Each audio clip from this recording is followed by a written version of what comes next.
السلام عليكم ورحمة الله وبركاته. نحمده ونصلي على رسوله الكريم، أما بعد.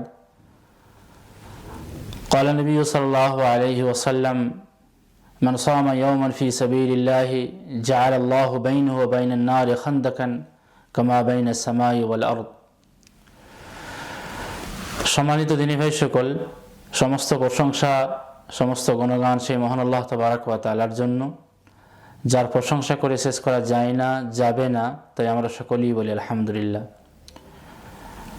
সম্মানিত দিনী ভাই সকল, আজকে যে বিষয় নিয়ে আলোচনা করব, বিষয়টি হচ্ছে কাইফা নাস্তাকবিলু রমাদান। রমজানের ইস্তেকবাল আমরা কিভাবে করব, স্বাগতম কিভাবে জানাবো। সম্মানিত দিনী ভাই সকল, কয়েকদিন পর সেই আমাদের কাঙ্ক্ষিত মাস রমজান মাস শুরু হবে এবং সেই রমজান মাসে আমরা 30 দিন রোজা রাখবো, যে রোজা আমাদের জন্য আল্লাহ তাবারক ওয়া তাআলা ফরজ করেছেন। রোজা রাখার কি ফজিলত জানেন? রমজান মাস আসার আগে যে ভাইয়েরা শাবান মাসে নফল সিয়াম রাখেন, তো নফল সিয়ামের সাধারণভাবে একটা ফজিলত শোনাই, তাহলে বুঝতে পারবেন যে রমজান মাস যে মাস আসছে সেই মাসের কত বড় ফজিলত হতে পারে।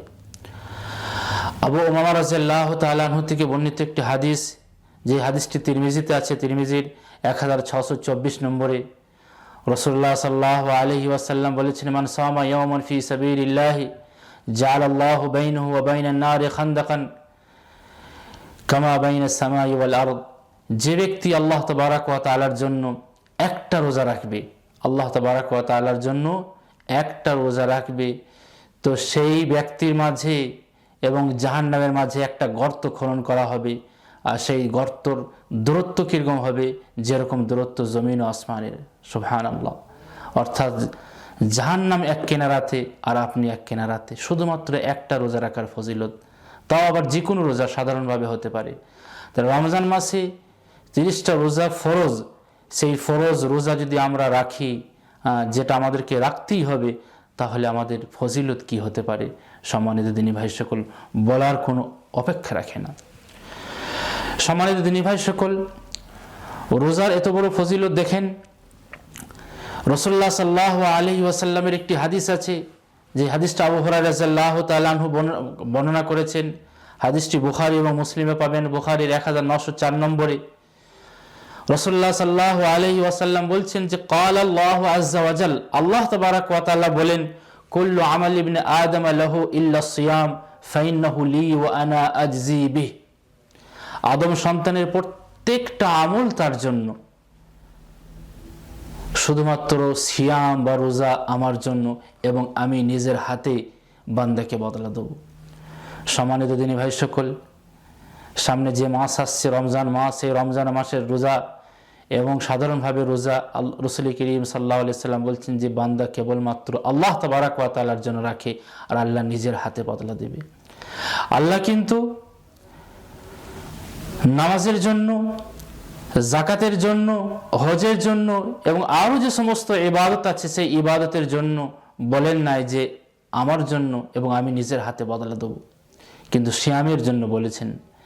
দেখেন, আপনি যখন সিয়াম রাখেন, আপনি রুমের ভেতরে আছেন, বাসায় আছেন, ফ্রিজ রাখা আছে, ফল ফ্রুট রাখা আছে, ঠান্ডা পানি রাখা আছে, জুস রাখা আছে, দুনিয়ার যাবত আপনার খাওয়া দাওয়ার জিনিস রাখা আছে। দুনিয়াতে কেউ দেখতে পায় না বা পাচ্ছে না, কিন্তু তারপরেও আপনি ভয়ে খেতে পারছেন না। একটাই ভয় কাজ করছে, সেটা হচ্ছে আল্লাহ তাবারক ওয়া তাআলার। দুনিয়াতে কেউ দেখতে পাক আর না পাক, আল্লাহ তাবারক ওয়া তাআলা দেখতে পাচ্ছেন।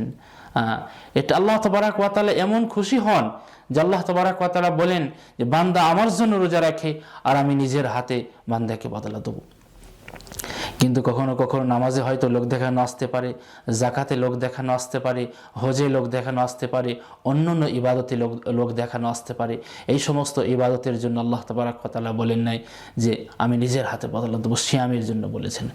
সম্মানিত দিনী ভাই সকল, অতএব এই রমজান মাসের রোজা যখন রাখবেন, ফাইদা খান ইয়াউমে সাওমি আহাদিকুম ফালা ইয়ারফাত ইয়াউমাইদিন ওয়ালা ইয়াসখাব, যখন রমজানের রোজা রাখবেন, তো এই রোজা রাখা অবস্থায় কোনো মতেই আপনারা হৈ হট্টগোল করবেন না, অশ্লীল কথা বলবেন না, গালিগালাজ করবেন না, বাজে কথা বলবেন না। যদি কেউ আপনার সাথে লড়াই ঝগড়া করতে আসে, ঝামেলা করতে আসে, ফালিয়াকুল ইন্নী সাইম, আপনি বলবেন যে আমি রোজা রেখেছি। সম্মানিত দিনী ভাই সকল, এই যে রমজান মাসে আমরা রোজা রাখি, এই রোজা আল্লাহ তাবারাক ওয়া তাআলা শুধুমাত্র আমাদের ওপরই ফরজ করেন নাই, যুগে যুগে উম্মতদের ওপরে আল্লাহ তাবারাক ওয়া তাআলা ফরজ করেছেন। আল্লাহ তাবারাক ওয়া তাআলা বলেছেন, ইয়া আইয়ুহাল্লাযীনা আমানু কুতিবা আলাইকুমুস সিয়াম কামা কুতিবা আলাল্লাযীনা মিন ক্বাবলিকুম লাআল্লাকুম তাত্তাকুন। হে ঈমানদারগণ, তোমাদের ওপরে রমজানের রোজাকে ফরজ করা হলো যেমন ফরজ করা হয়েছে তোমাদের পূর্ববর্তী উম্মতদের ওপরে, যাতে করে তোমরা মুত্তাকি হতে পারো, যাতে করে তোমরা পরেজগার হতে পারো, সংযত হতে পারো। মুত্তাকি মানে হচ্ছে যে আল্লাহ তাবারাক ওয়া তাআলা যে সমস্ত হুকুম হাকামগুলো আছে সেগুলো পালন করা, আর যে জিনিস থেকে আল্লাহ তাবারাক ওয়া তাআলা সরে যেতে বলেছে সেগুলা থেকে সরে যাওয়া। সম্মানিত দিনী ভাই সকল, সিয়ামের এত বড় ফজিলত যে আপনি যখন এই সিয়াম রাখা অবস্থায় যখন ইফতার করবেন, ইফতার নিয়ে আপনি খুশি হয়ে থাকবেন।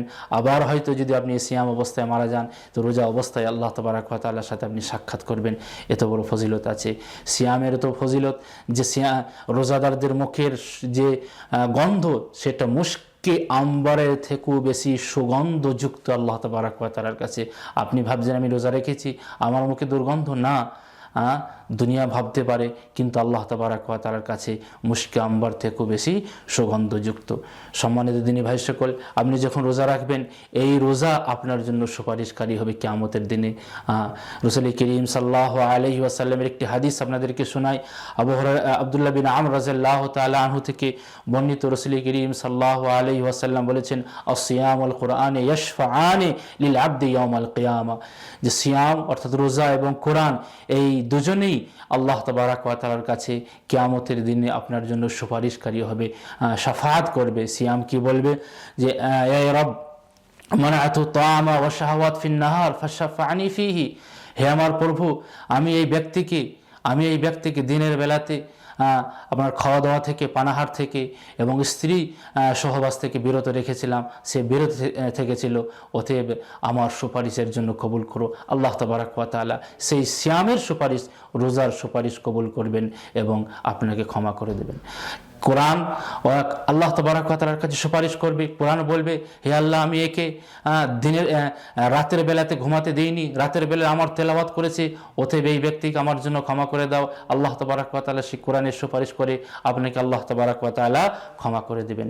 আর রোজার কি ফজিলত দেখেন, রাসূল করিম সাল্লাল্লাহু আলাইহি ওয়াসাল্লাম বলেছেন, আবু হুরায়রা থেকে বর্ণিত হাদিস, as-সালাওয়াতুল খামস ওয়াল জুমআতু ইলাল জুমআ ওয়া রমাদান ইলা রমাদান মুকাফফারাতুল লিমা বাইনাহুন্না ইযা ইজতুনিবাতিল কাবাইর। যে এক নামাজ থেকে আরেক নামাজ, এক জুমা থেকে আরেক জুমা, এক রমাদান থেকে আরেক রমাদান, এই মধ্যবর্তী সময়ে যদি আপনার কোনো কিছু গুনাহ হয়ে থাকে, অটোমেটিক আল্লাহ তাবারাক ওয়া তাআলা ক্ষমা করে দেবেন, যদি কোনো রকম বড় গুনাহ সংঘটিত না হয়। সম্মানিত দিনী ভাই সকল, আপনি যদি রোজা রাখেন, এই রোজা আপনার আগের সমস্ত গুনাহ আল্লাহ তাবারাক ওয়া তাআলা ক্ষমা করে দেবেন। প্রসিদ্ধ একটা হাদিস আবু হুরায়রা থেকে বর্ণিত, রাসূলুল্লাহ সাল্লাল্লাহু আলাইহি ওয়াসাল্লাম বলেছেন, মান সামা রমাদানা ঈমানান ওয়া ইহতিসাবান গুফিরা লাহু মা তাকাদ্দামা মিন যামবি। যে ব্যক্তি রমজান মাসের রোজা সওয়াবের আশায় এবং ঈমানের আশায় এবং সওয়াবের সাথে রাখবে, আল্লাহ তাবারাক ওয়া তাআলা আগের সমস্ত গুনাহ ক্ষমা করে দেবেন। এই হাদিসে রাসূলুল্লাহ সাল্লাল্লাহু আলাইহি ওয়াসাল্লাম দুটো শর্ত রেখেছেন, একটা হচ্ছে ঈমান থাকতে হবে, আর একটা হচ্ছে সওয়াবের আশা থাকতে হবে। আপনি রোজা রেখেছেন, আপনার ঈমান আল্লাহ তাবারাক ওয়া তাআলার প্রতি নাই, আপনার ঈমান আল্লাহ তাবারাক ওয়া তাআলার প্রতি নাই, বাস আপনি মানুষকে খুশি করার জন্য বা মানুষের ভোট নেওয়ার জন্য, আপনি পলিটিক্স ব্যক্তি, মানুষের ভোট নেওয়ার জন্য আপনি বাস ইফতারের সময় টুপি পরেছেন আর একটু রোজা রাখার বাহানা করেছেন, তো এই রোজা আল্লাহ তাবারাক ওয়া তাআলার দরবারে কবুল হবে না। বা হয়তো আপনি মুসলমান কিন্তু সওয়াবের আশায় রাখছেন না, লজ্জার খাতিরে আপনি রোজা রাখছেন, বা হয়তো দিনের বেলাতে খাবার টাবার হবে না, এইভাবে রেখে দিয়েছেন, আল্লাহ তাবারাক ওয়া তাআলা এই রোজা আপনার গ্রহণ করবেন না। দুটো শর্ত হচ্ছে ইমান সামা রমাদানা ঈমান ও ইহতিসাবান, ঈমান থাকতে হবে, সওয়াবের আশা থাকতে হবে, তাহলে আল্লাহ তাবারক ওয়া তাআলা আপনার আগের সমস্ত গুনাহ মাফ করে দেবেন। সম্মানিত দিনী ভাই সকল, জান্নাতীদের জন্য স্পেশাল আল্লাহ তাবারক ওয়া তাআলা একটা দরজা রেখেছেন, যার নাম হচ্ছে রাইয়ান দরজা। এই রাইয়ান দরজা দিয়ে কেবলমাত্র রোজাদার ব্যক্তিরা প্রবেশ করবে। যখন সমস্ত রোজাদার ব্যক্তিরা প্রবেশ করবে, তখন এই জান্নাতের দরজাটাকে আল্লাহ তাবারক ওয়া তাআলা লাগিয়ে দেবেন, অন্য কেউ প্রবেশ করতে পারবে না। এই রোজাদারদের এত ফজিলত। রোজা এমন এক জিনিস যে লা আদলা লাহু লা মিসলা লাহু, এর কোনো আপনার বিকল্প নাই, এর কোনো আপনার মিসাল নাই। এর রসুল করিম সাল্লাল্লাহু আলাইহি ওয়াসাল্লাম বলেছেন, এক হাদিসে এক ব্যক্তি এসে রসুল করিম সাল্লাল্লাহু আলাইহি ওয়াসাল্লামকে বলছেন, হে আল্লাহ রসুল, আমাকে এমন কিছু আমলের হুকুম দিন। তিনবার রসুল করিম সাল্লাল্লাহু আলাইহি ওয়াসাল্লামকে বললেন, আর তিনবার রসুল করিম সাল্লাল্লাহু আলাইহি ওয়াসাল্লাম বললেন যে রোজা রাখো, লা মিসলা লাহু লা আদলা লাহু, কি এর কোনো বিকল্প নাই, এর কোনো জড়ি নাই। সম্মানিত দিনী ভাই সকল, অতএব কি বলে, রমজান মাস আসছে, এই রমজান মাস থেকে আমাদেরকে ভালো কাজ দিয়ে স্বাগতম করতে হবে, এবং দান খয়রাতের মাধ্যমে এই রমজান মাসকে ইস্তেকবাল করতে হবে, ওয়েলকাম করতে হবে। যে সমস্ত ভাইরা শাবান মাসে রোজা রেখেছেন, তারা চেষ্টা করুন শাবান মাসে আরও কিছু রোজা রাখা, যাতে করে আপনার রমজান মাসকে আরও ভালো করে আমরা পালন করতে পারি, আমাদের কোনো রকম অসুবিধা না হয়। অতএব সম্মানিত দিনী ভাই সকল, সামনে যে রমজান মাস আসছে, এই মাসে আমরা বেশি বেশি করে ইবাদত করবো আল্লাহ তাবারক ওয়া তাআলার কাছে। আমরা কোরআন পড়ব, আমরা নফল ইবাদত করব, আমরা রাত্রে নামাজ পড়ব, আমরা দান খয়রাত করব। এই দান খয়রাত এবং যে সমস্ত বাড়তি ইবাদতগুলো, এগুলো আল্লাহ তাবারক ওয়া তাআলার কাছে কাজে আসবে।